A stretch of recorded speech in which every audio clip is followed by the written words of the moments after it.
around to the various folks who are on the call, but let's start with our MAAC members. So we'll start with Kelly Mack. Kelly, if you can introduce yourself, that'd be great. Hi there, Kelly Mack, MAAC member and DC resident. I use a motorized wheelchair for getting around. Who should I send to? Eileen?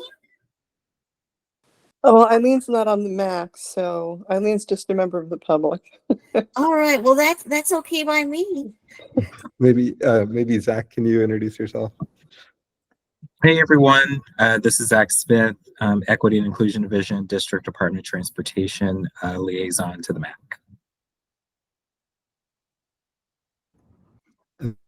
Popcorn it over to someone else. I'll pass it to my colleague, Lakeisha Love. Good afternoon, everyone. I am Lakeisha Love, the Acting Chief Equity and Inclusion Officer for DDOt. Welcome. And if you can pass it on to someone else, yes. that'd be great. So I'll pass it on to Susie. Good afternoon, everyone. This is Susie. I'm the ADA Compliance Specialist for Public Works in the DC Office of Disability Rights. Thanks. And I'll pass it on to Ashton. Hi there. I am Ashton. I'm currently wandering around the library to find where I might join someone who is also in the library. If someone wouldn't mind sharing with me where that location might be, Karthik, that would be terrific. 205B, thank you. Yeah. My name is Ashton, and I like to consider myself an ally and advocate, and have loved ones that have disabilities, so hope to join in the conversation and learn from you all. Thank you. And I will popcorn it to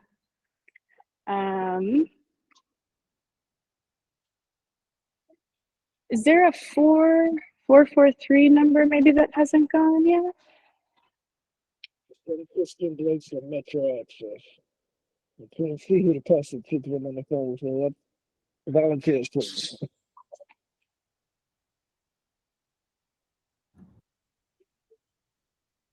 Got it. Thank you. Maybe could you say that one more time? It was cutting out a little bit.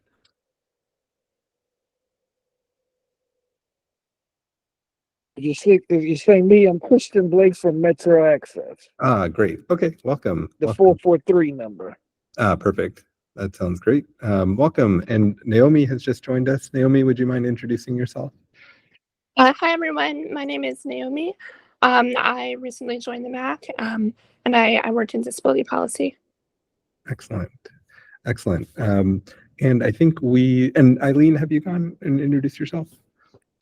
Yeah, I'm Eileen McCarthy. I'm a member of the public. I'm former member of the Pedestrian Advisory Council. Perfect. And here to listen and learn. Thanks. Excellent. Thanks so much. So welcome everybody. We can go. I think everyone has introduced themselves. So we will be joined by the acting director at 6 p.m. We have received responses to our questions that we had sent. So I thought we could start off the meeting for the next 22 minutes or so, going through those responses together and discussing their responses, so that we can talk to folks.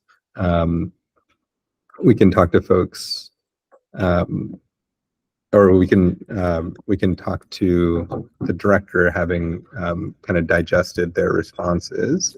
So I'm just pulling those up now. We just got these this afternoon.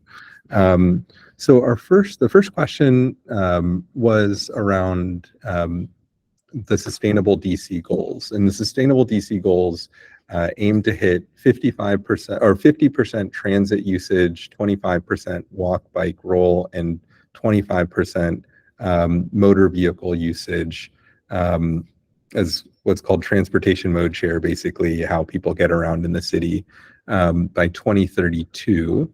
And there are surveys that DDOT administers called TDMs, or Transportation Demand Management Surveys, basically asking people who work at various employers, including DDOT, how people get around, or how people get to work.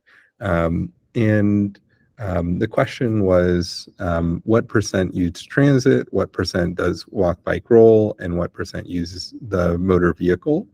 And basically the thinking was here, in asking this question was, hey, we need to hit 50, 25, 25.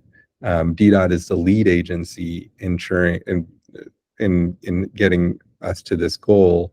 And DDOT hopefully is leading the way. So they're hitting, we would need DDOT to hit this goal before the rest of the rest of the city. So where are we on this goal? So their response is here. DDOT does not maintain commuting based on, sorry. Here we go. I need to get out of this view. Let me see, there we go. No, that's the problem. There we go. Sorry for the bouncing around. But in December 2022, 30% drove, 20% commuted by transit, 23% teleworked, 11% walked, biked, or used a scooter, and 3% commuted by car or van pool. So I think that is not where, ideally, it seems to be pretty far behind where we need to be. They're planning on doing another study or another survey this spring, it seems like. And actually, this is a kind of open discussion. I'm kind of processing this in real time. So anyone, feel free to just unmute yourself and we can discuss together. But yeah, my sense is that this 23% who teleworked, as the teleworking has decreased, my sense is that some of that goes into all of the different categories, some for walk, bike, some for transit, and some for driving. So our driving number is too high. So that's something that I definitely want to push on. Are there other folks, especially Naomi, Kelly, anything that I'd like to stress to the acting director is like, hey, we really need DDOT to hit these goals. Because if they're the lead agency in implementing these goals, we need people at DDOT who reflect these and live out these kind of, are leading the way. That's my sense. But what do y'all think? Yeah, agreed, Karthik. This is Kelly. I was going to add that maybe we need a little bit of clarification when they do their next survey about the two separate driving buckets. Yeah. I'm guessing that the 3% is a shared kind of thing, but having some clarity on that, because that's better than driving alone in your car, but still it's contributing to the vehicle situation. Yep. Yep. Good point. It's a great point. Naomi, any thoughts? Or anyone else? Feel free. I don't have anything for this point. Yep. Yeah, and I think this kind of flows into the next point or the next question here, is that if it's really around, are we staffed correctly? I think Kelly, you may have been on this meeting. Naomi, I'm not sure if you were, but we've had a couple meetings where folks from DDOT, we've had some great DDOT folks and some other DDOT folks who kind of I don't think fully internalize how much struggle there is around, or how much people with disabilities struggle with getting around DC safely, and how much the policies that DDOT puts forward can be counterproductive. So we had this meeting around the dual turn lanes on 11th Street, which kind of mandates a crossing of many lanes of traffic, and then also permitting a sidewalk closure on Arterial Street on Rhode Island Avenue that ultimately resulted in someone getting killed on that street. And these are kind of, the question is like, why is this happening? Why are we having these types of outcomes? And I think at least my hypothesis was it's just the lived experience of people really matters when they come to work. And if their lived experience is just them getting in a car and driving to work, especially if they don't even live in the district, they don't experience being getting hit by a car on in a crosswalk. They don't experience getting honked at just for trying to get from place to place. They don't experience that type of traffic violence. And they've probably not been, actually spilled blood on the street by getting hit by a car. And that's the type of lived experience that I think, if you had that type of lived experience, you wouldn't so cavalierly close sidewalks or put forth designs that require people to cross many lanes of traffic, and even add lanes of traffic for people to cross. So the hypothesis is just, hey, we have the wrong people making decisions, and so some of that. So this question number 2 is around that point, like what % of people like who work at DDOT live outside of DC, and kind of the worst type of person live outside of DC and drive to work. Because it's one thing if you live outside of DC and you share the values that we have put forth, the 50-25-25, or the accessibility values. But if you're not living out DC's mission, or you're not living out DDOT's mission in your own choices, in your own lived experience, then that's going to manifest itself in some really backwards policies, injustice, inequity, and inaccessibility. So that's around kind of the thinking around why this question is here. So that's this question, kind of live outside DC and drive to work. And how do we get that number, whatever that number is, live outside DC and drive to work? How do we get that to 0? Because those are people that we don't want here.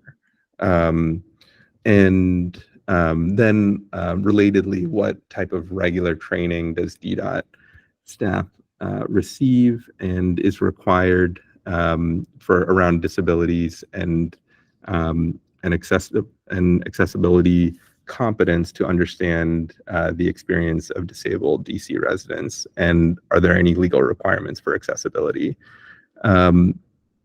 So their response. Hey, Karthik, Yeah. I did have a question about their response. Yeah. And, the list of the trainings all sound good, and they talk about following ADA and federal regulations. But Yeah. for me, what's missing is the people.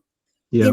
Like if you go out on the street with me, you'll see things that you won't see in a training. Yeah. And I'm wondering, like, if there needs to be something video or constructed, or maybe like regular meetings with the MAAC to get a feeling of what the real world is. I mean, sure, follow the laws, but you don't get that real understanding unless you spent time with people with various disabilities, is my personal experience. 100%. Yeah, and that was something that I definitely want to bring up with the director, because on 11th Street, in that discussion about 11th Street Southeast, that is already a very dangerous intersection. And if you were to put what they're proposing is adding another lane to that to that intersection. And I think if folks actually cross that on foot, potentially on crutches or in a wheelchair, or maybe blindfolded or having earplugs, like I think that would actually convey to someone, hey, like, this is already very dangerous, and if we cannot make this wider, we can't make this more even more dangerous, and more terrifying for someone with a disability. So I think there is something around empathy building that is, I'm just kind of going through their responses now. I don't really see, it probably doesn't come up with in their DEI programming. So this is, maybe we kind of dig into this a little bit more. But one thing that did strike me was the 27% of staff indicated they lived outside of the district and drive alone at least one day per week to work. And we need that number, like, I think either or both things need to happen pretty quickly. Either that number needs to go to zero, or we need much more rigorous and robust training, or ideally both. Because even DC-based employees who, if they choose to drive, they also may not have that type of understanding. So yeah, I think empathy building is definitely crucial.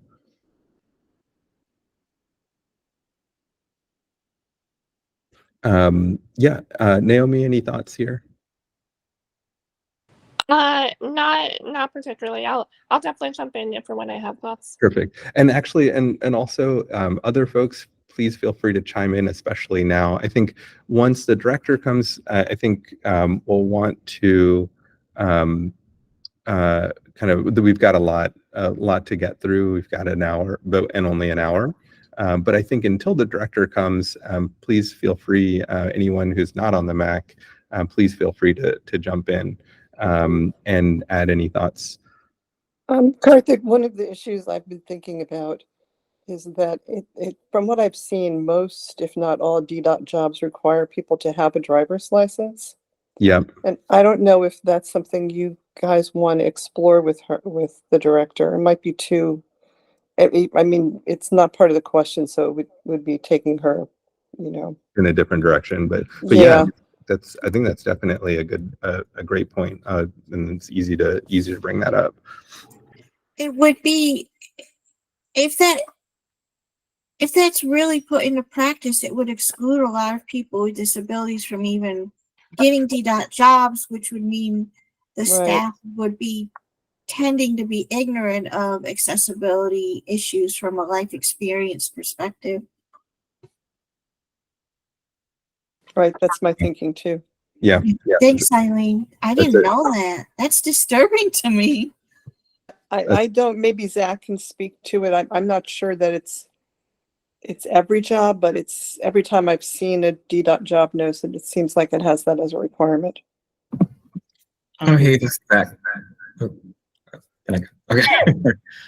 It's not every job that requires a driver's license. It's really dependent on what the job function is.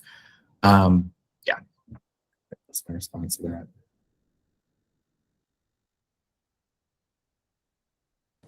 But it's a good point, and I think maybe we still bring it up as like a lot of jobs, at least a lot of the jobs, we know that to be probably true, is at least a lot of the jobs at DDOT do require driver's licenses, and that is potentially problematic. Yes, absolutely. Anything else from folks on this one?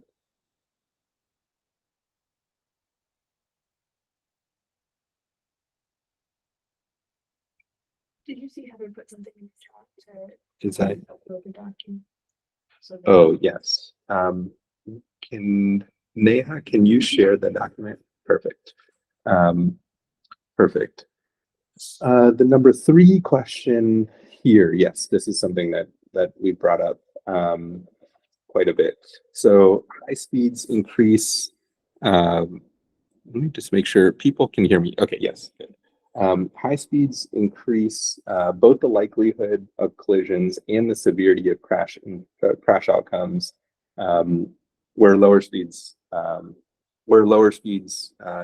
decrease the likelihood of sorry, I can't read this without going back and forth, so apologies that I'm going to be that people might get a little dizzy.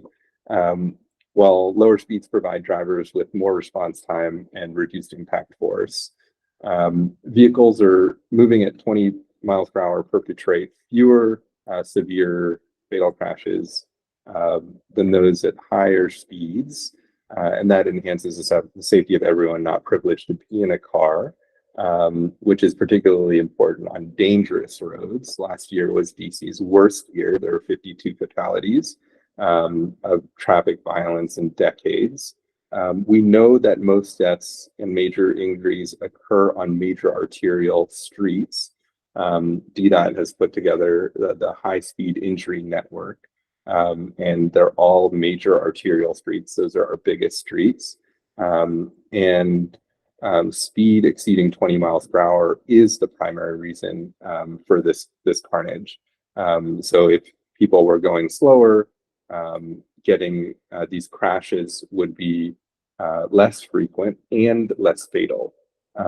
So the pointed question is, why isn't DDOT moving with haste to reduce the design speed of these roads to 20 miles per hour? So the design speed, I just want to call out, the design speed is different from the posted speed limit. Posted speed limit is just the sign that says 25 miles an hour, 35 miles an hour. But oftentimes, and actually definitely the case, that most of these roads are designed for cars to go much faster than that, and you can achieve much faster speeds on these streets. All of these things around everything from the pavement type to the curve to the straightness of the road, to the number of lanes, the width of the lanes, all of these things contribute to design speed. And we know that these major arterial streets all have a design speed that's significantly above 20 miles an hour. So that's a question about, okay, we can do things like road diets that reduce the number of lanes, the width of the lanes, we can force people to slow down, because if they're slowed down, again, we'll see less. We know that we'll see less crashes and less severe crashes. So their response is telling a story of our crash data, takes a nuanced understanding of the contributing factors that are often more complex than just one or two factors alone. This is why each time a fatal crash occurs, DDOT and MPD review location, crash characteristics, and other contributing factors. Speed is often a factor in these, but are far from the only factor. I think I would disagree with the characterization of this. I don't think anyone has been killed in a low speed crash but I could be wrong. I think this number probably goes.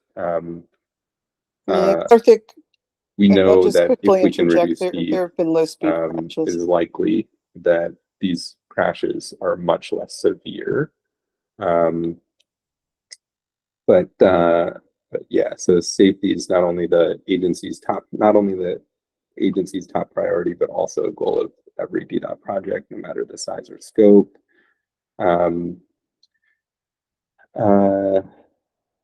The overall increase in the most severe crashes likely reflects higher speeds on average, made possible by changes in traffic patterns, as well as unprecedented aggressive driving behavior following the aftermath of the COVID-19 pandemic. It will take a multi-agency safe systems approach to address these crashes. Yeah, I mean, I think all of these are true, but I think my thinking here is, we really need a street network that is that allows for mistakes to happen, and if those mistakes happen, they're not fatal. And it doesn't allow someone to hit 90 or 80 or 90 or 100 miles an hour, or even 50 miles an hour. There's no reason to be going that fast on a city street, or no reason to be even able to achieve that type of speed on a city street. And that's my thought here. But you, Kelly, Naomi, what do you all think about this? I don't think I have anything to add. I saw Eileen just put something in the chat, and I know earlier Oh, you're speaking, and she tried saying something out loud as well. to figure out Sorry, how I to was manage this properly. Yeah, I agree with the larger point, but from my experience on the major crash task force, there have been very low speed fatal crashes. It's usually large vehicles and or older people who are more vulnerable generally. Not always though. But speed's one is probably the most important factor in crashes in my view.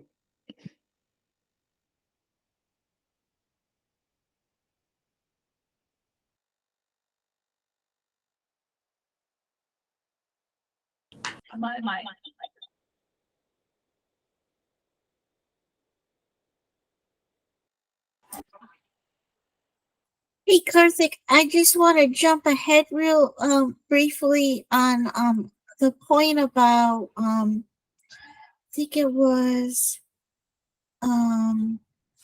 number 8. I think the point we want to convey there is that we need improved consumer friendly portal or adjustments to the existing one so that people understand where and how to register issues, because a lot of the language is not understandable to people who are not experts in transportation language. So I'll be honest, like it confuses me, and I've been around here for a little while. So I think I think that's the point we want to convey with that one.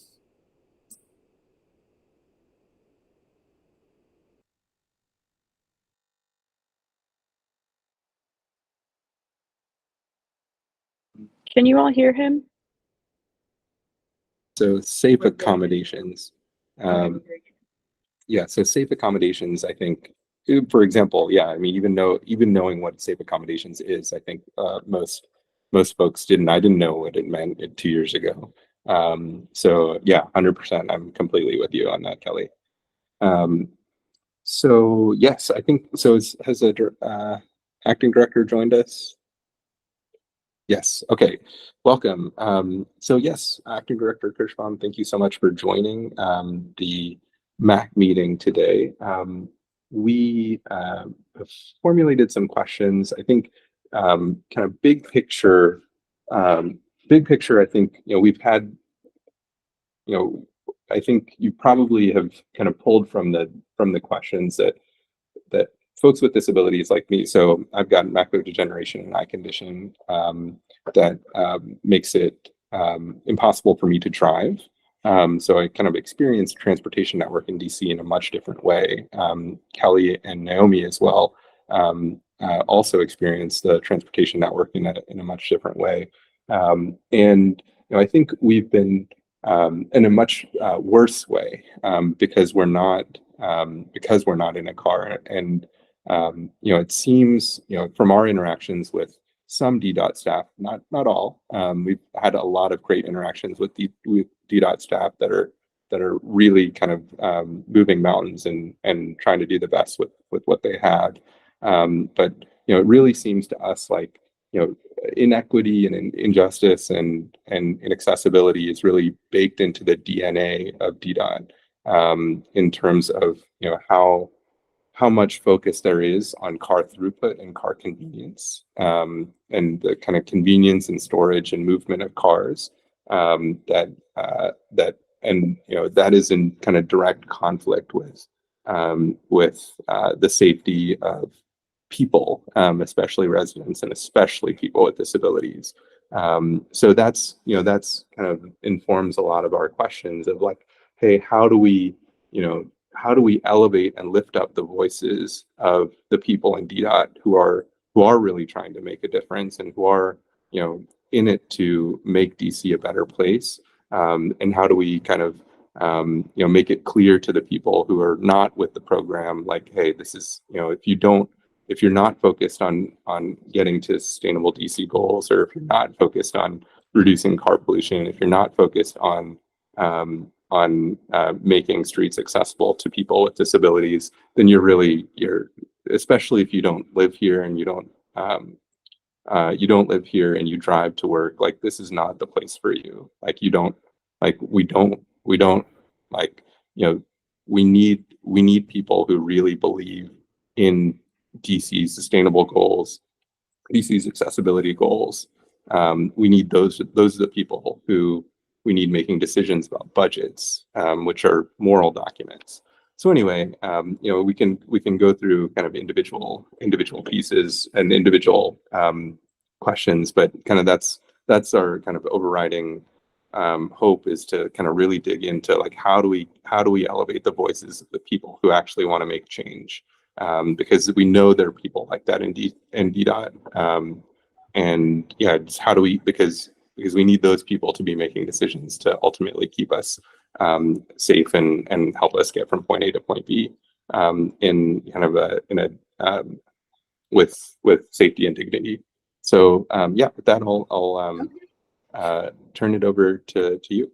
Okay. Good evening. I'm Sharon Kershbaum. I'm really grateful for the opportunity to speak to you. Now, are you able to hear me okay? I am at a library. I'm presenting in a little while downstairs, so I'm trying to kind of consolidate my time of travel. So, but I'm really grateful for the opportunity to speak with you today. And I don't know if you wanted to do any sort of introductions at all, or dive right in. I think we should just go ahead and dive right in. Perfect. And I Perfect. think, so Zach is with us, and he mentioned that you've got some slides that you wanted to share with us. And I appreciate you setting the table. I would really, our budget just came out. My budget hearing is tomorrow. I think it's really helpful to share where we are making investments. I actually think I heard what you're saying in terms of where is DDOT's commitment. And honestly, I think the budget does tell that story better than my 1,400 person workforce, right? Like, I can tell you, I am so proud of the workforce. Most people choose to work at DDOT because they're committed to our mission. So I actually, I'd rather not spend time kind of challenging the assertion that people aren't really in it because they care about the mission. I'd really rather show you how we're investing our energy and time. And I realized actually we're trying to keep this deck kind of short, but we took out the one slide on MAACDC, which amplifies the framework with which all of our work is done. And I'm going to actually toggle. Can I share my am I able to share my deck, or once it's been committed to, I think Zach, you have it. Do you have the second slide with the MAACDC priorities? Or is that going to be too hard to toggle?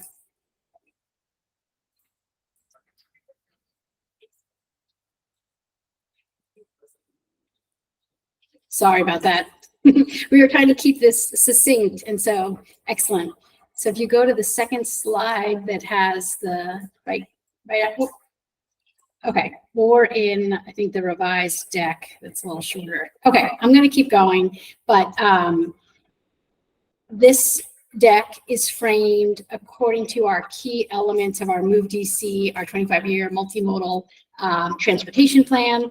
The first goal is safety. Our infrastructure projects, big and small, all of them are designed to support a network that is safe and secure for all of our roadway users.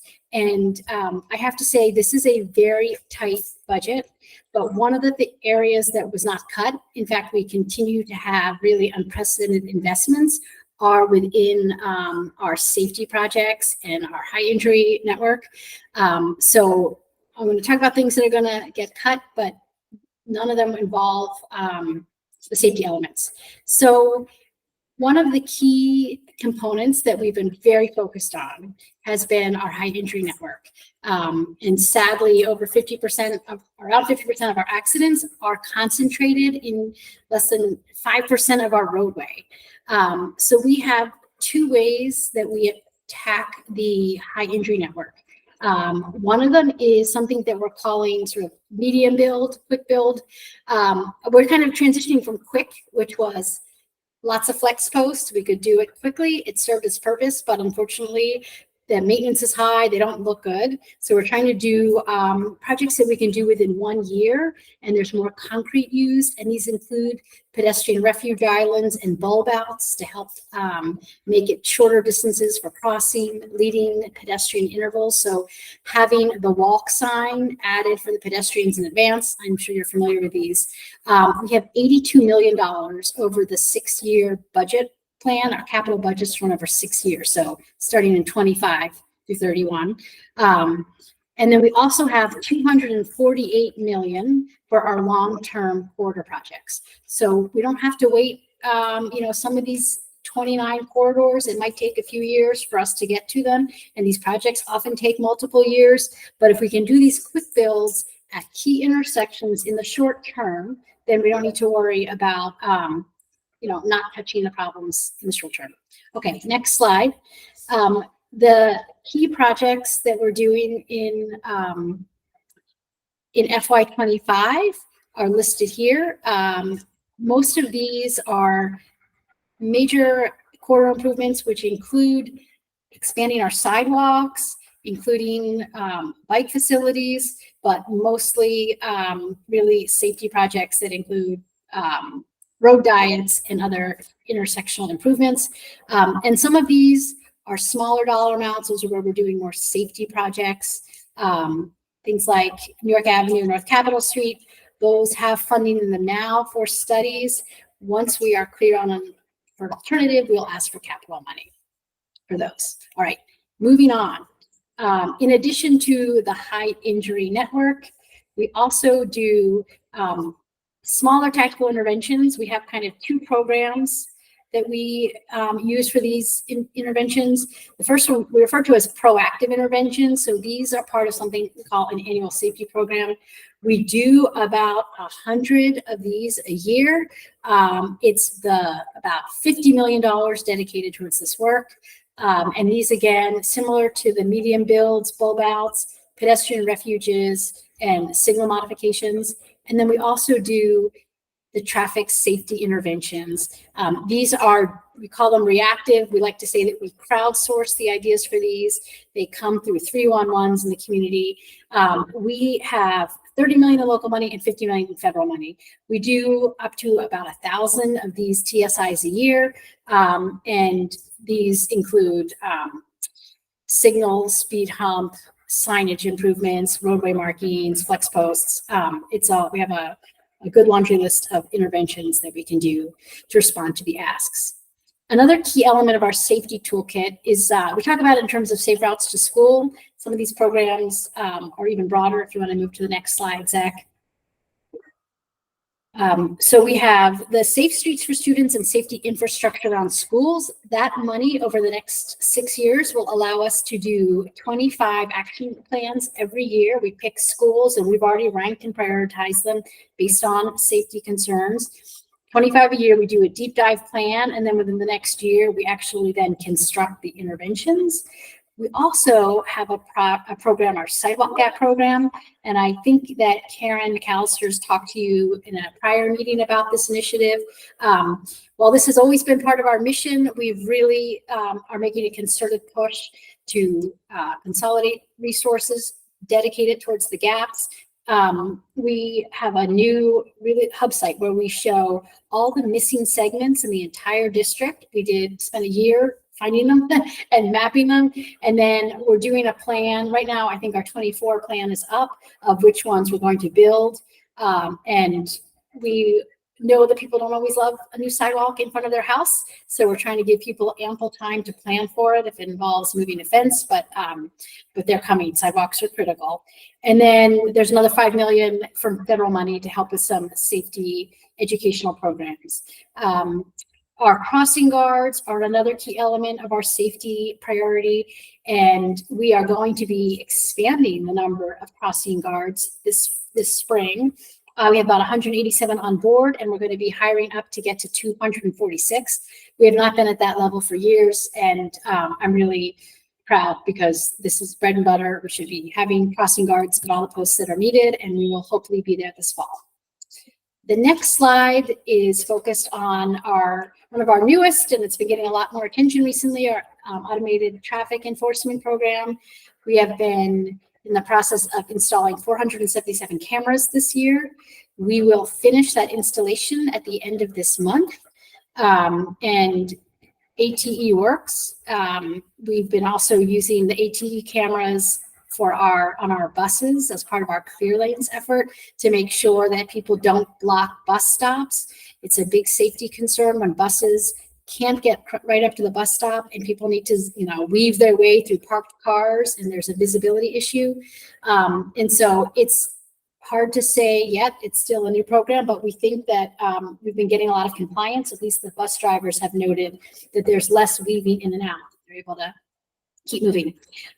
Okay, safety, big number one priority. A next priority I'm going to talk about is mobility. And we need to, as I opened up, we need to make sure that all multimodal options are available so residents and visitors can easily travel on our networks. I wanted to highlight the circulator budget cut, and I know there's been some media attention about it, and I need to frame this that transit is a critical component of the work we do, and this has been a really hard cut to take because we know how many residents and visitors rely on the circulator. The reality is that the ridership has just not come back post-COVID. Our costs are significant. This program costs $40 million a year just on the contract costs alone. So we are working with WMATA to figure out a plan so we can transition the cut routes to WMATA. It's going to take a few months to to negotiate what they can expand or when they need to add buses or a new route, but they have been great partners. They're very willing to do this. And so we do have funding in the budget for the first 6 months of the year.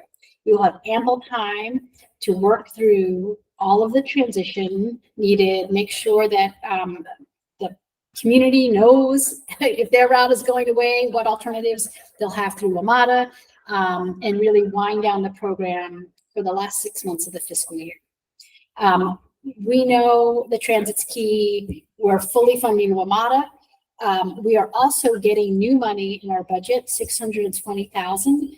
to fund a fixed route micro transit, either seed money or pilot money with one of the bids. So we have 2 bids now that have these micro transit routes. It's just a smaller in route that'll help where there's a bit of a gap, or from a metro station to kind of a sort of hot retail or restaurant area. And there's a big appetite within many bids to do more of this.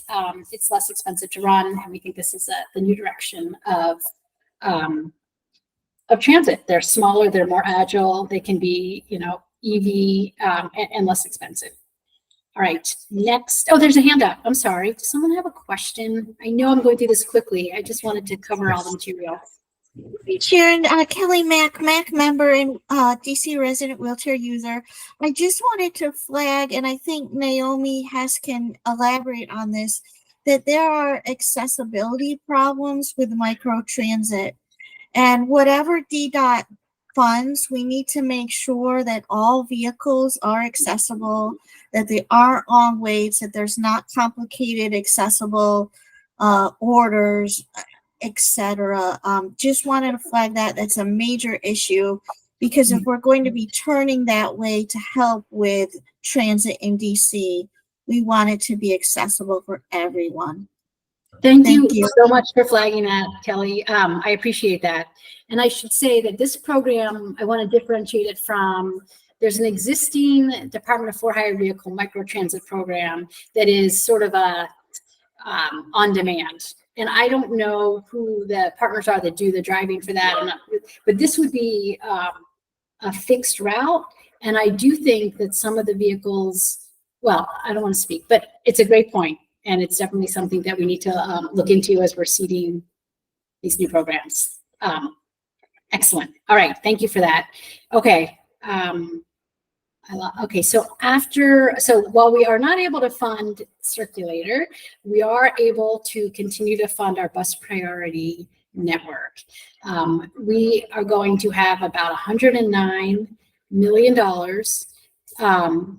Oh yeah, I'm sorry. Yes, the circuit program is run by the Southwest bid. So that was just an example of something that's a good model for this. Anyway, we have 51 bus priority projects that we'll fund with prior and subsequent investments, and we hope to get these projects completed by the end of FY25, or at least in construction in FY25. And when we talk about a bus priority lane, it's not just the red lane that paintings, but we're actually doing really safety projects along the corridor.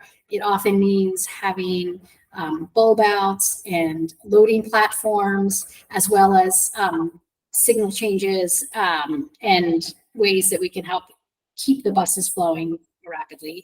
Number of projects in progress and happening next year, but I'm going to keep moving on. The for bike lanes, our FY25 capital budget request includes $32 million, and we are doing a major reset with our bike planning. I think in the past, when we did a safety project and we were doing a road diet, we thought, oh, it's a great opportunity to add a bike lane with the extra lane, and that helped build us an extensive network. We are going to be more targeted with our bike lanes going forward and really consider what segments are missing. And we need to do a transit network. We need a bike network. We need a freight network. We can't do all these things on every road. We need to really be intentional about what goes where. So that bike plan, which we'll be finishing up this year, will then give us for the next 5 years sort of a blueprint for where we're going. The next slide talks about our bike trails, and we are investing another $76 million over the next 6 years in our capital budget to build 18 miles of trails. And the little purple lines on this, I know it's small, but those are trails that we'll be building during this capital budget. The next investment that we're getting an enhancement for is to help maintain our capital bike share program. We have been growing in terms of adding new docking stations, in terms of adding new bikes, and the onset of the new e-bikes has led to a huge increase in ridership. We continue to beat our records month over month. So these new funds will help us with the maintenance cost for this new larger network in terms of rebalancing bikes and making sure things are in a good state of repair. Okay, I'm going to keep moving through project delivery, and we have full funding for 3 major bridge projects. These are the 3 bridges that are in poor condition. The only 3 we have in poor condition, all are fair to excellent. And the Theodore Roosevelt, we're going to send that solicitation out probably later this week, and the rest of these solicitations will be coming within the next few months. When we do a bridge project, it's obviously stabilizing the bridge itself, but we often are adding very extended sidewalks and transit or bike amenities to help support them. So it's more than just a physical safety project. It's almost a mini quarter enhancement as well. And then we have 2 other project delivery projects I'm just going to call out on the next page. We're building a new pedestrian bridge in Anacostia from Berry Farms to Anacostia Metro. That's in design phase, but that's going to get started in 25. And then the Taft Bridge, we are installing higher fencing, suicide prevention fencing, as well as have money for a restoration project as well. All right. In terms of the state of our alleys, streets, and sidewalks, the city has made very generous investments. As you can see from the graphic, the quality of our alleys, streets, and sidewalks are very good. In fact, I know many cities would really be excited to have these kinds of investments. And there have been no cuts at all in this area. We've got new money to help support our new Black Lives Matter Plaza. There's some non-standard facilities to it, and we need to have extra funds to help maintain it. Our sidewalk investment, we did a full citywide review of the conditions of our sidewalk last year. And this year and next year, our paved DC plan really is targeting where we know these restorations are most needed. So we don't just rely on 311s, although those are always helpful, but we really can be planful and make sure that we maximize the resources that we have to go the farthest. And I'm hopeful that you've seen our paved DC plan and you can see where our projects are coming. The others are hand up. Okay, sorry. Hi, Sharon. Kelly Mack again. I wanted to mention briefly that we had a great presentation earlier with the paved DC folks. And one of the questions I'd asked, and I thought maybe ask you, is concern about brick and brick maintenance and the safety of brick sidewalk issues. There was a piece in the Post you're probably aware of, and there was just a great piece about they're doing some upgrades in Central Park in New York to change their pavement there because they've been having issues with those bricks. And I just wanted to flag that as something to think about, that should we be switching to something different that's safer, beautiful, but still safer, and hopefully will cause fewer accidents and problems. I mean, there are actually whole neighborhoods I avoid as a wheelchair user because of brick. So just wanted to bring that up as we think about that. Yeah, and Kelly, I've given it a lot of thought, and I've actually talked about Councilmember Allen about this because you're not alone in flagging it. And I'll tell you, we can restore a brick sidewalk, and within 6 months, a brick can come loose. When we do a concrete sidewalk, it is stable for 40 years. So not only do the dollars go further, but they really do stabilize it. We are required to replace brick for brick in historic areas. The irony is, and I learned this during this oversight hearing process, it's actually not really historic. It was put in the 80s. And so if the law were different and we could put in concrete sidewalks, I would be thrilled. My team would be thrilled. So if there is something in terms of your advocacy for it, I've talked about it with Councilmember Allen. He's looking into it. He said he would convene some folks. You know, there are people that love it, the way it looks aesthetically. There are some sort of quasi-brick materials that I've seen, and we sort of piloted them in some small areas that are exorbitant. And so we really have to think about, I don't know what New York City is doing, but if we could do concrete, I think your concerns about avoiding historic areas would be over. So anything you want to do to bang that drum, I welcome that too. Thank you. So, and then the last, in terms of management operations, is our street lights. We did a citywide upgrade of our 77,000 street lights. We've converted them to LED. We now get automated pings when a light goes out, so we don't have to wait for 311. We know immediately when there's an outage, and we send our crew out within 24 hours. It's a contract team, that's their requirement.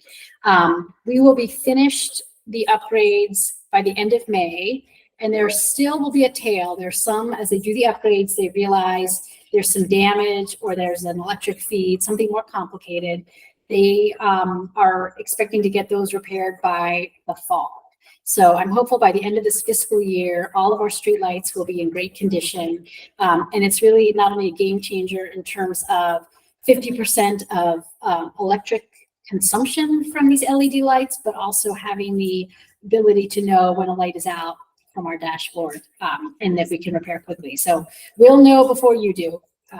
And I'm hoping we can sunset the 311 for streetlights at some point. All right, moving on to sustainability. And I'm going to go through these quickly because I am turning into a pumpkin very soon. And I didn't know if there was any questions people want to have, but we will continue our investments in stormwater management and flood mitigation. We have 46 million over this budget period, and we have done a number of stormwater runoff. The GI infrastructure is there on the first picture, and we'll continue to work on larger projects. We've also gotten some grant funds for that. But we did not take any cuts to our sustainability projects. And then on the next slide, urban forestry also continues to remain flat, but I think it's a really good investment in terms of 56 million in capital funds over this period. And this helps us to plant 8,000 street trees and do all of the pruning that we need to for visibility and health of the trees, as well as when we have a major disaster, pruning and removing trees on an emergency basis. And then last but not least, in sustainability, we have a big investment in our EV charging infrastructure. Our goal is to build large, fast charging stations. We don't want people to have cords across their sidewalk. I know you agree with me on this, that I'm considering a short-term problem because we don't have the fast charging infrastructure in the city yet. We're getting $16 million from the federal government. We will be able to move quickly. We think over the next few years, we're going to be able to have a big network, and that's independent of investments from the private sector on their own. Okay, the only thing I want to flag on this last thing is the slide. If you can go to the enjoyable spaces streetery slide on 27. Sorry, I'm just running out of time, but I did want to just highlight our new streetery guidelines. We have not released them yet. Hopefully in the next few weeks, we'll be able to share those with restaurants. But one of the requirements that we're going to include is making sure that there are ADA accessible entrances for all of our streeteries. So this picture is a model of what the 2V requirements will look like. So you can see that there's no step down from the curb into the streetery. And that's something that we plan to include as part of our requirements. And I know that's something you would be listening for as well. I am a fast talker. I know I went through the presentation quickly, but I just wanted to share with you where our big investments are. And I think your interests are very much aligned with where our interests are in terms of our commitment to accessibility and safety. And I just think we're putting the money where we need it. But I only have a few minutes, actually literally like 2. I'm getting pinged from the mayor's office. Did we send in writing, Zach, a response to your questions? Yeah. Yes, this is played now. Okay. Oh, this is the one with our responses or no? This looks like it's just the questions, but I would rather, I sent it to you. You can look at it on your own and review it. I don't know if there's anything in terms of verbally responding that I can do. Yeah, I think we've had a little bit of time to process it and would love to have a conversation about that. Yeah, I think maybe, so Kelly, maybe do you want to ask your question then we can kind of jump through? For one, I'm sorry, yeah. Go ahead, Karthik. I can follow up later.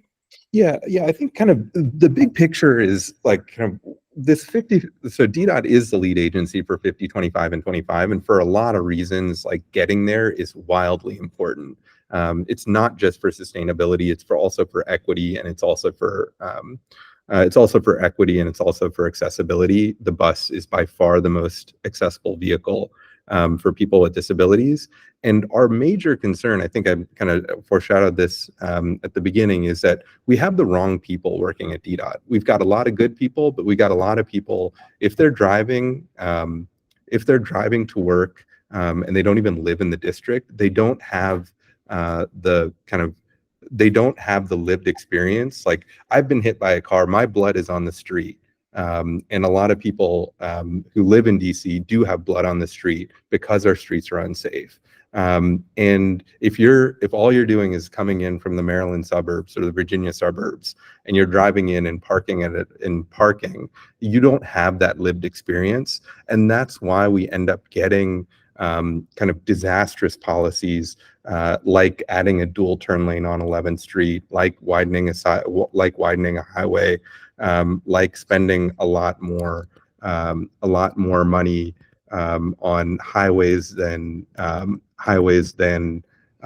sidewalks. And All right. like, I mean, I'm sorry these to are those interrupt, types of things. but I just need to tell you, I'm not going to get into a discussion about where people live in terms of being a barometer for their ability to do the job.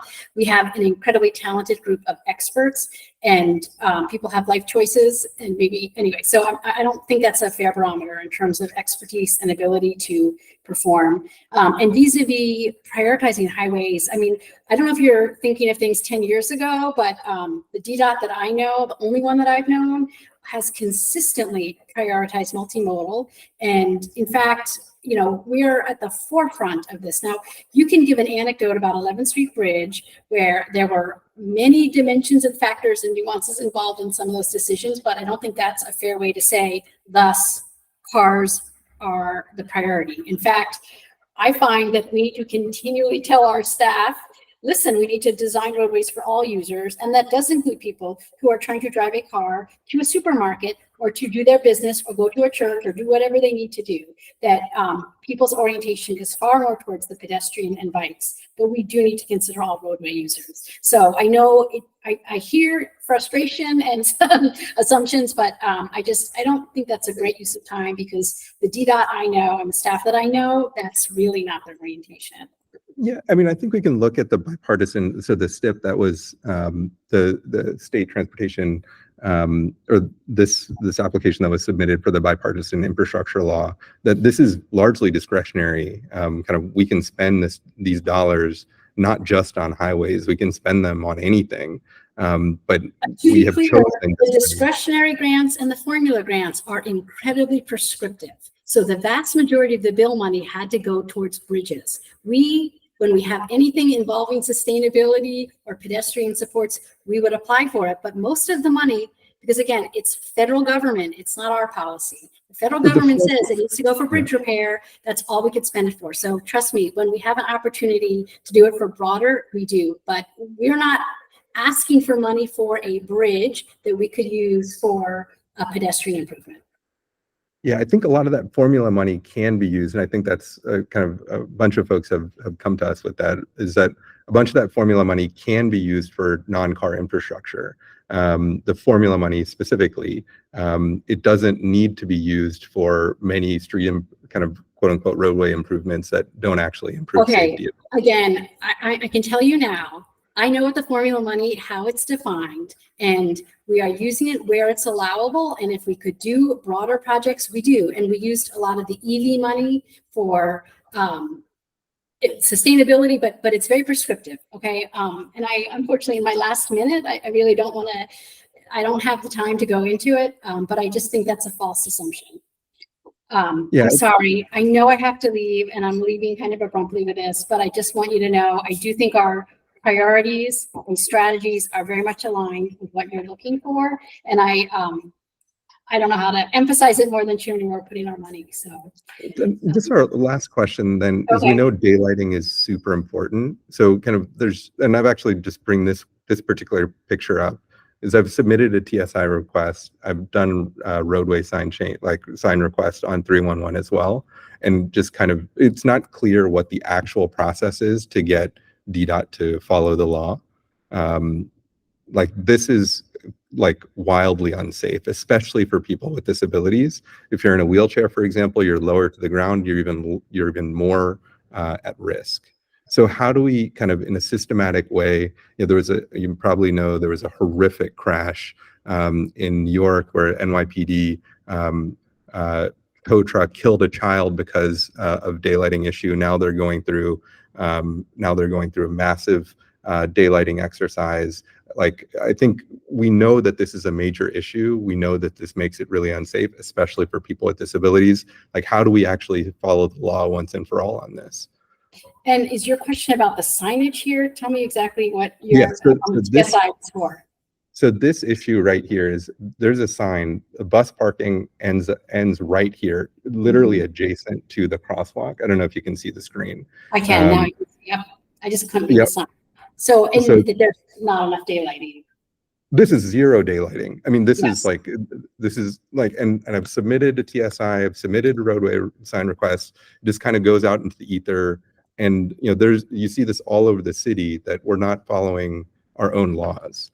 Like, how do Right. we get that done? Right, and this is unusual, right, and well, and I'll tell you, and I'm not saying this is the one exception, but the signs, they do look misplaced, and we do need to take a look at this. I do want to also say that with daylighting, even when we have signage correct, our new struggle is how do we make sure cars don't illegally park there? And I am trying to figure out a way that we can have a team to build these, to have some flex posts to prevent the illegal parking around the crosswalks more rapidly. Or scooter car corrals actually can solve multiple problems at once. Exactly, and the scooter yeah. corrals, exactly, is a perfect example, but right now, I want to figure out if we can pull it out of the TSI program. Most of our TSIs actually do require a safety engineer to take a look at it. This is something I think we could do more rapidly, and I know it doesn't. Anyway, so it's something that we're looking into so that we can more rapidly get these, pull them out of the TSIs and get to them, because they don't always rise to the surface. Can you remind me, this is Virginia, and what's the crosswalk here? This is 4th Street Southwest and Virginia. Virginia and okay, yes. Let me talk to our curbside team about adjusting it. I agree, and I know there is a method for prioritizing TSIs. This might not have risen to it because of road configuration or if it's not near a school or whatever else, but I think this seems like we can do an easy fix. Yeah, just kind of a bunch of these. There are kind of a lot more examples of these. Just like if we can just get a process to get daylighting done, like just to follow the law, that would be really great. Yes, that is our intent, and we'll definitely take a look here. And I just want to make sure. I think the signage requests, they do come in as TSIs. We just will figure out how to get those prioritized and separated.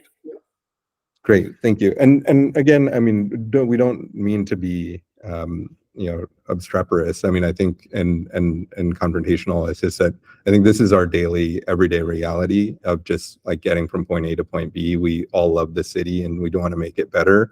And like there are a lot of good people at DDOt and we want to celebrate and lift up their work. It's just kind of really sad every time there's a fatality or major crash that just doesn't need to happen. I agree. I agree. And we want to give lift to your voices too and make all of these improvements so that Kelly, you can go in any neighborhood you want. You don't need to avoid the brick sidewalks or have concerns on crosswalks. I mean, yes, we are fully focused. It's a large city.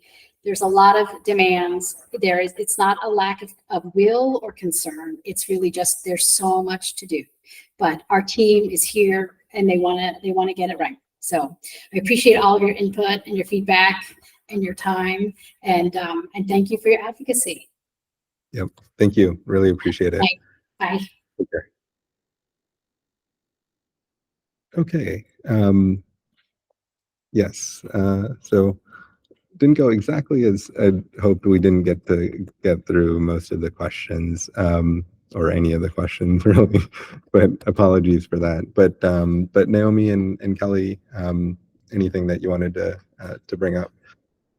Yeah, I thought it was really interesting, and I'm very happy that you brought up that one intersection. I think that's one of my, I live right there, and I guess since I'm still new to this committee, I'm not really familiar with the concept of daylighting, and I definitely know that I have felt unsafe when I'm coming south and there's a bus or a car there, but I didn't realize that wasn't actually allowed or that there was not to avoid that. It's actually illegal. Yeah, there's a certain set of guidelines in DC law that basically say depending on whether it says a stop sign, a crosswalk sign, or an intersection, you have to be different. You can't have parking in a kind of a set distance from these different places because from a stop sign or an intersection, et cetera, because it obstructs the driver's view of people who are trying to cross the street. Then that's exactly why you feel unsafe, is that there's people obstructing the view, not only their view, but also your view as well. So you kind of have to like very, Right. very like gingerly and like kind of look around the corner and hope there's not someone right there, speeding, trying to hit a light. So yeah. Oh, no, while I'm talking about 4th Street, I almost got hit by a car there recently, and I was in the middle of the crosswalk, illegally. Like, I had to walk, and the car turned left while I was going. Is Yep. that allowed? No. Okay. It's so not. Right. I mean, obviously I knew, like, this was the turning left situation since I don't drive. I was very confused about that. I don't really know if I could be done about that. I've had that too, Naomi. There are certain places in DC where the left is going when the crosswalk is going. I think we've talked about this, Karthik. There are certain streets where they have made that, I don't know if it's legal, but they've made it look legal because they're having the left car sign go while we're moving. I wonder if we should jot down those locations. Like I can say Cathedral in Idaho Northwest. So I can just say I have a place memorized where I don't cross because I've almost gotten hit several times in those situations. And I don't know what the name of it is, Karthik. Do you I know? do. Yeah, Okay. it's what's called a permissive.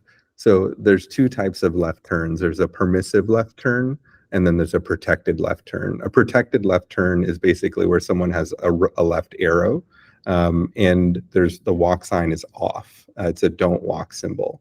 But then quite a few intersections in DC, there is but the protected left turn is much safer because it actually, there's a separate what's called left turn movement, where it's just for the turning vehicles, and then people can't turn. And then permissive is where you have the walk and people can just go and turn willy-nilly, and that's super unsafe. And there are plenty of places that are in DC that have that. There's actually another type that's called permissive protected left turn, where there's a arrow and and people can turn on the green ball. That is just a giveaway for drivers that makes people unsafe for no reason. And I think that is something that that's in the report card as like, hey, we need to reduce these what are called conflicts between pedestrians and especially left turning vehicles, because you can take a left turn at speed, and that's like very scary. But I thought I saw a hand. It's still me. Yeah. Final thing. Just to respond to that. There's no arrow. This was 4th and G. So it was just no arrow. Yeah, 4th and G, exactly. That's it was baffling. Anyway. Totally. About this these permissive left turns are all over the place. Like, and these are basically like a crash waiting to happen, an injury waiting to happen, and it's just because we want to prioritize like cars getting through a light over people just being able to cross the street. And I think that is something that we need to super reduce. This is like a major safety hazard. If I like, they came within inches of me, and I was doing the right thing. It was really scary. Yeah. Was there? I thought I saw another hand. Was there another hand? I didn't raise my hand, Karthik, but can I add my 2 cents? Of course, yeah. Yeah. So I did have to step away. So you may have covered this, but just in case, one of the downsides, there's 2 downsides to protected lefts, and you should just be aware of them. The first one is that in order to provide the drivers with the protected left, they will reduce the crossing time for pedestrians. The second one is that personally, I think if drivers get the protected lefts before pedestrians get the walk signal, I don't think it's worth the trade-off because they will just keep going. Yeah. So when I've gone to meetings where DDOt talks about, I know exactly what you're talking about. So it's Georgia and Florida. When I've talked to DDOt about this, my own position is that they should never do that. And they, they'll talk about they don't have storage space and et cetera. And I know Christine wants to say something. Hi. I'm sorry. Hey, but it's like pedestrians need to get the walk first. And then of course, all the other signal timing issues we've talked about are still present. So that's just, there's trade-offs, and I would just be aware of them. There's no easy answer. Hi, everyone. Christine Mayer from the safety engineering team. So when we have to provide a protected left, it takes away from the whole signal timing. There is a minimum requirement for pedestrian crossing time, and we try and do above the minimum, so give more time to the pedestrian. So it's very rare when we have to take it from a pedestrian crossing to make up that time for the left turn. That is not a practice I've heard of. But Eileen, please point me to somebody I need to talk to so I can correct. Yeah, and I've also been away from this for a while. It's just that I've noticed this when a left turn is added, that the crossing time comes down, or at least the walk time comes down. And that might be because of the entire signal timing needs to get shortened so that we can bring up the walk more frequently. But if there's anywhere that's not complying with the 3.5 second, I forget if it's 3.5 or 4 second walk time. It's 3.5, but it's still not enough.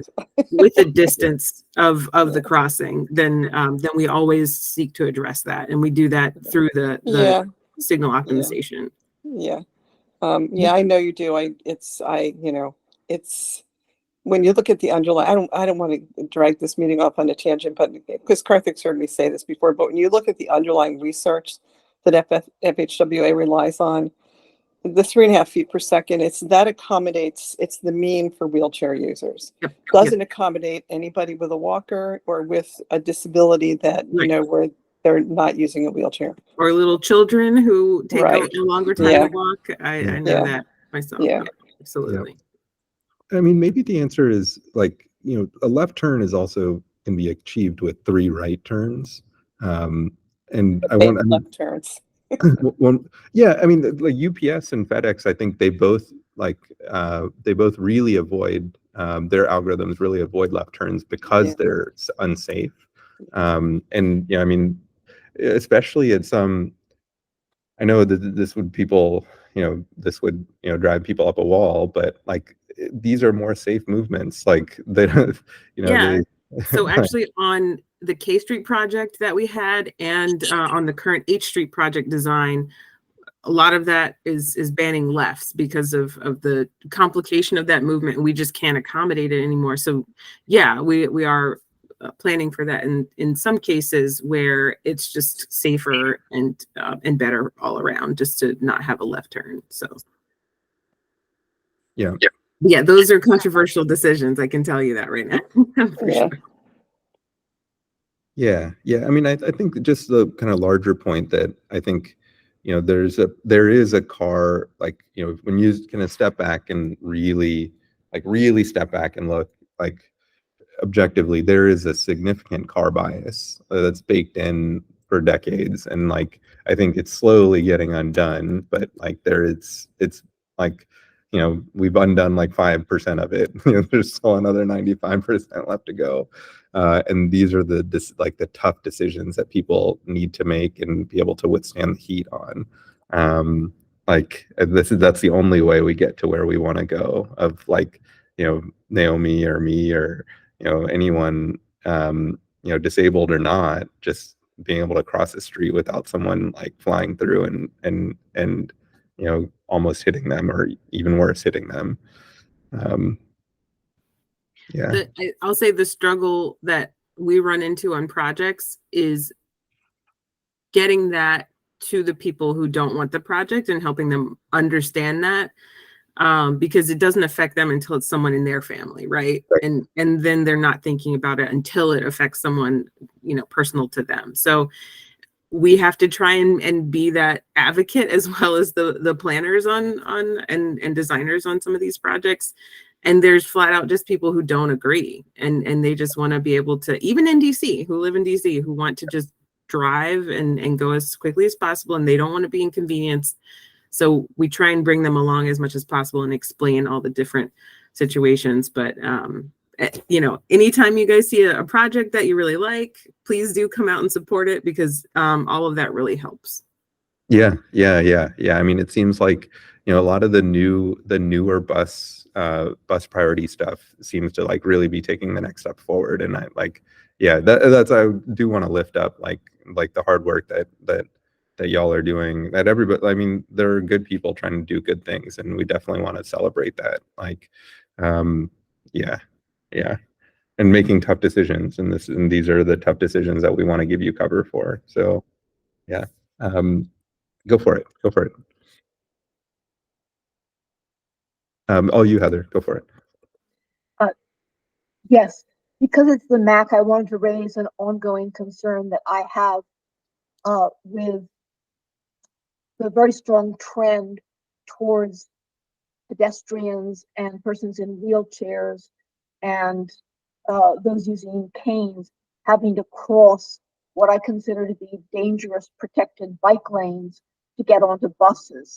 That hasn't come up really in the discussion now. I'm not sure if it's in your questions. I'd love to see the document, but there is an underlying assumption, and Christine, I'd love your reaction here. There's an underlying assumption that protected bike lanes are good for everybody.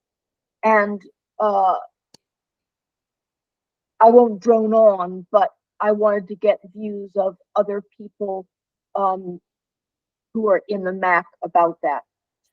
Yeah, there is. So I put in our chat. Yeah, 100%. I think you shared an image where there was no separation between I think that was somewhere in South. Do you have that? Or actually, I can find it and share it. I think that was that did not look good. Where there's basically no separation between the bike lane and a bus platform. I think. Heather, can you describe that, the image that you sent? I want to make sure I'm doing it correctly. Yes, although that actually is not the design I'm concerned about. Somebody, I believe Zach recognized it. It's at 7th and Pennsylvania, Southeast, and it's totally idiotic. It's a raised platform on which the people waiting for the bus are supposed to be standing waiting for the bus on a grate, I will add. And the bike just sees a signal, watch out for pedestrians. It's incredibly dangerous. And I think it comes from Europe someplace, and I have pictures of it. But my major concern is the much more common one where you have bicyclists, e-bikes, scooters, everybody under the sun coming along at very high speeds. They do not look for pedestrians, and the pedestrian is supposed to cross that lane of traffic to get onto the island to board the bus. So I don't know whether really Naomi, I'm trying to get other MAAC members, Naomi, Kelly, sort of on the scale of things. What have you encountered that, and where is that on your radar of concerns? I think I boarded a bus through that, and I didn't have major problems in my wheelchair, but it's only been a couple times, and I can pay more attention to it as well. But for me personally, it has not been a big concern quite yet. Heather, I think last time I said that I also was concerned about that. So I think it is something that we should continue to push, and just some of the new things that they've been putting actually in the street, like some of the barriers that actually have made it tricky surrounding bike lanes, for me have been a little tricky in my neighborhood. I think, yeah, I think in some places they do obstruct mid-block kudos, or kind of the ability to have pick up and drop off mid-block. And I think being much more intentional about, because I think I have seen designs that do incorporate mid-block PUDOs with protected bike lanes. I think, oh, Zach, go for it. Oh, am I on? Okay. No, I was just going to talk to Heather's point about the bus platform, because there are some issues with where people are sort of standing to get on the bus, and ideally you're not standing on the platform. You're supposed to be behind the black bars on the sidewalk, which is traditionally where you would stand before the bus platforms were built. But I think that's just not necessarily that intuitive. And I think that's something we've discussed about how do we rectify that, either with better signage or more videos or education about it. Yeah, just wanted to add that. Cool, thanks. And I wonder if there's also rumble strips so I know rumble strips on highways will alert cars, hey, you're going into a place that could be dangerous. So like, pay attention. I wonder if that could be helpful as well when you're approaching a mixing zone where there are people who are standing and waiting to get on a bus, to alert, hey, bicyclists, like if you're riding, like you feel something different. So like, better pay attention right now, because you don't like there are people who might be waiting on a bus. Eileen, go for it. So I just relayed back in the day, back in like the early 1920s and 30s, when trolley lines used to run down the middle of the street, there was a regulation that prohibited anyone saying when the trolley was pulling up to the stop. So, I know about this because somebody violated it and killed someone. But that might be another thing to consider. Just say, if a bus is pulling up to the stop, you cannot pass. You just have to stop and wait for the bus to go. Yeah. Yeah, that's interesting. I continue to see it as a radical prioritization of the bicycle mode over the pedestrian mode in DDOT planning. That's a good point, Heather. I would agree with that assessment on some of the recent actions. And I was encouraged, maybe wrongly, but I was encouraged by that she talked about scaling back what they're doing for bicycle lanes. But I think we need to continue to advocate for the pedestrian. Yeah, I mean, I ride my bike 320 days a year. I self-identify as a cyclist, but it terrifies me how cyclists go right through red lights, goes right through stop signs. And in my neighborhood, which is Adams Morgan, it's the majority. So I have very little hope that protected bike lanes, while they will protect cyclists, are going to make it far more dangerous for people who have to cross that lane, unless they put in, if I understood Eileen, unless they put in red lights all throughout. So if there is a bus coming, somehow it triggers a red light so that the cyclists and scooters are supposed to stop. They're not paying attention to the traffic laws as it is. And again, I'm a almost entire year cyclist. Yeah, I think we should follow up on this. Yeah. Yeah, I think there's definitely movement. Like there are definitely things that we can and should research. I do want to ensure, though, that we don't get sucked into like a fight between bicyclists and pedestrians and people with wheelchairs. I think the real, like, in my mind, like the major problem that keeps us all most unsafe and most unhealthy is the car domination on our streets. Like, cars are what kill people. There are bicyclists who violate the laws, but by and large, they don't kill people, and they don't cause major injuries. You don't have to be killed to have a life transforming event. Oh, I agree. And there's no reporting of very serious assaults on cyclists, on pedestrians. It's very unequal. I'm not trying to defend anybody who operates a bike in an unsafe manner. I think that everybody should follow the law, and when people follow the law, everybody is safe. I'm just what I don't want to do is just like I want to keep the focus on kind of where we can have the most impact. I think we can have impact here. I'm not saying that this is unworthy of discussion. It's just that I think like, you know, the things that cause like the fatal, like you can get killed, like 52 people died, and we had, you know, countless other major injuries. And yes, there's like a data problem. It's just that I want to keep the focus on the most unsafe stuff. But I agree. I think like this is a problem that we need to discuss. I don't disagree at all.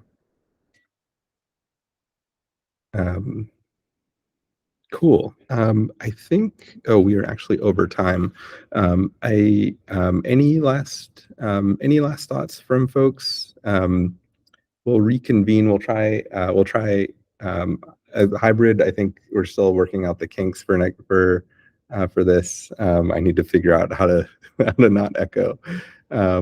That's one. But yeah, any other thoughts before we adjourn? We'll have our next meeting in May. But yeah, just a kind of open floor for anybody else. Hey, Karthik, would it make sense for us at the next meeting or before to kind of compile responses or questions to what was said? Because I have a few follow-up questions. 100%.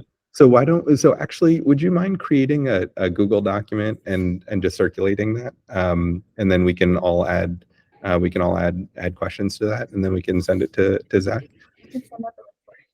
Oh, and then Neha can send out the recording of the presentation as well. Great. Yeah. Thanks, yeah. Neha.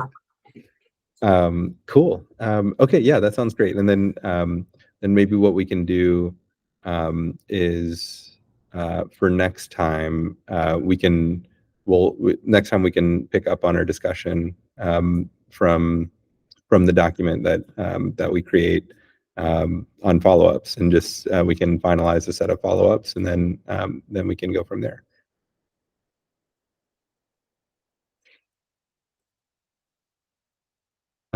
Perfect. Excellent. Well, then, thanks everybody so much. We'll reconvene in May for our May meeting, second Wednesday at 5:30. And otherwise, thanks so much for a great meeting, and we'll see you next month. Thanks all. Take care. Thank Thanks all. you. Thank you. All right. Take care, everyone. Bye.